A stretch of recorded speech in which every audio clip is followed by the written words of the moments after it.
So what we're going to show today is how to restore an implant using the MIS Complete Prosthetic Set, or CPS. Since it's a 6mm diameter implant, we're going to be using the wide platform Complete Prosthetic Set. We've chosen the one that's 1mm collar height. What that means is that the included abutment has a 1mm collar. Each Complete Prosthetic Set also includes the abutment level analog, a snap-on plastic impression coping, a comfort cap, and a burnout plastic for the lab to use. In this case, since it's a single crown, we're going to use a red anti-rotational plastic. So the first step in the process will be to remove the cover screw from the top of the implant.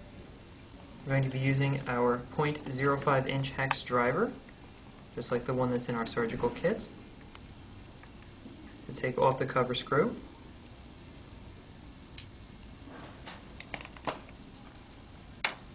Next, we will place the abutment using the same driver and the included screw.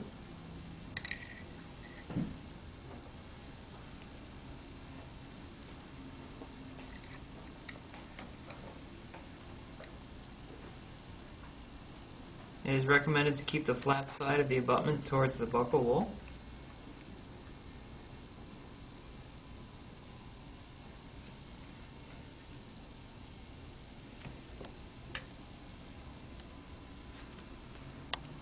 Once the screw is tightened in, put down the plastic impression coping on the top of it. Notice that there is a flat side on the inside of the plastic that corresponds to the flat side on the abutment itself. Therefore, it will only fit in one direction. So you seat it gently first, and then spin it until the flat sides line up, and you'll find that it drops into place and remains there. Now it's in place, and we're ready to take the impression. We fill the impression tray with the impression material.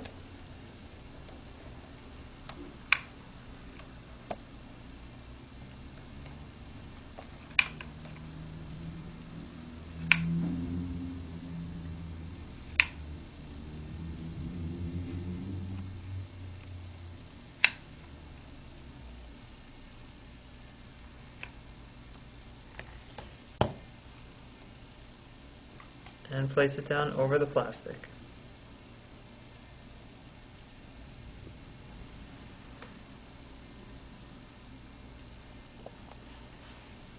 And we wait for it to harden. So after waiting for the impression material to harden, we're going to remove the tray along with the plastic, which you'll notice remains inside the impression material. We'll now put on the comfort cap. It is recommended to use a little bit of temporary cement to keep it in place, but in this case we'll just show that it fits down. Again, there is a flat side on the inside which corresponds to the flat side on the abutment, so when they line up the plastic will drop all the way in place. There is also an arrow on the top which indicates the flat side.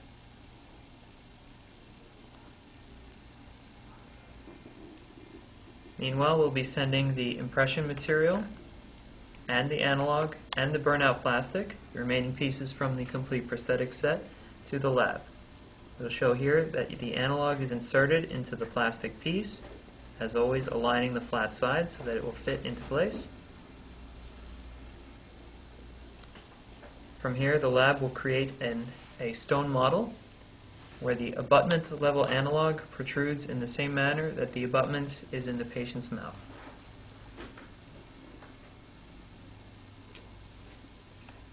The lab will connect the burnout plastic to the top of the abutment analog, where they can modify it, as we're kind of demonstrating here. The plastic can be trimmed away or added to, or, and then burned out after investing it, to create the final crown, which will then be sent back to the dentist, who has the patient come back in to place the final crown on top. All this information is shown inside the step-by-step brochure number 2, as well as in the user manual, which is included in each prosthetic set.